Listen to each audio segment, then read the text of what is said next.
Are you struggling to figure out what caulk is the right one to use for the job around your home? Well, there are a ton of different types of caulk on the market, and it can be confusing. But in this video, I will share 3 things that you will want to look out for and consider before you purchase your caulk. The first thing you need to consider, and this one's kind of easy, it's whether you're using the caulk for an indoor or an outdoor application. Makes sense, right? So if you're caulking trim, something like this Alex Flex, which is one of my favorite caulks on the market, it is formulated for indoor use around trim, crown molding, interior door trim, window trim, things along those lines. Whereas the Dynaflex here that I have is made specifically for exterior use. So this is going to be used for windows, siding, outside. It is formulated specifically to handle those elements and the temperature variations and humidity variations that come with it. Your indoor caulks are not going to be able to handle that. The second point that you need to consider with your caulk selection is the type of project you're completing around your home. If you go to like a Lowe's or a Home Depot or a local hardware store, you will typically see 3 specific types in those stores. The first is kitchen and bath. You might see some that say tub and tile.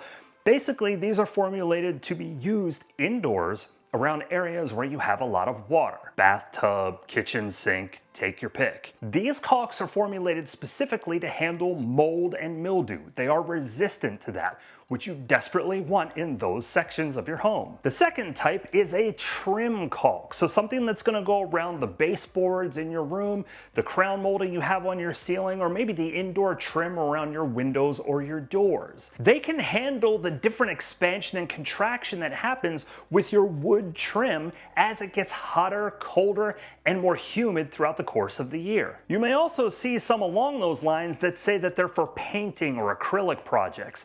These are basically the same type of caulk, but when you compare them together, well, let's not get there just yet. I'll come back in a second because we have to hit our third type next. And the last one is for windows and doors. Now, some of these will say interior and exterior, some will say just exterior. Just make sure you pick the one that is for the application that you need. But again, these are formulated to withstand the different heat, expansion, contraction with the hot and cold, so that it can give you a nice solid seal year round. You may also see some that say that they're all purpose, and they claim to be able to be used in pretty much any situation.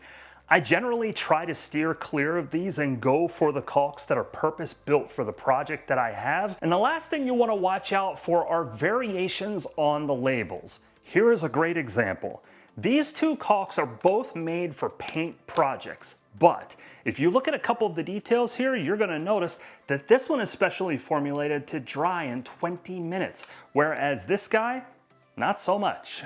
This one also says it's crack resistant, whereas this one doesn't. Obviously, caulk is not going to be made in order to crack on purpose, but I prefer to go with the ones that are specially formulated for crack resistance in every application that I have. You may also see variations like this. Both of these are for tub and tile, kitchen and bath, and they say that they're 30-minute water ready, so after you have it down for 30 minutes, it can actually withstand water. I never really try and test that. But if you look at the real differences here, some of these will say something like wet surface application.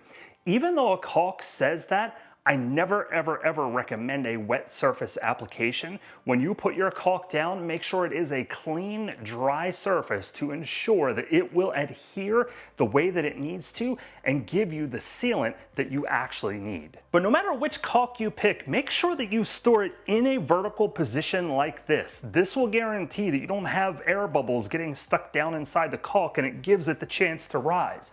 So what I like to do is I'll grab these 5-gallon buckets from Lowe's, and then I'll just load it up with all of my caulk and keep it there and just stick my gun right on the side. So if I need to do a caulking project, I can just grab this baby and go. But have you ever put a bead of caulk down and found that it was kind of separating and disgusting, or it didn't adhere properly, or it was sticky after you put it down?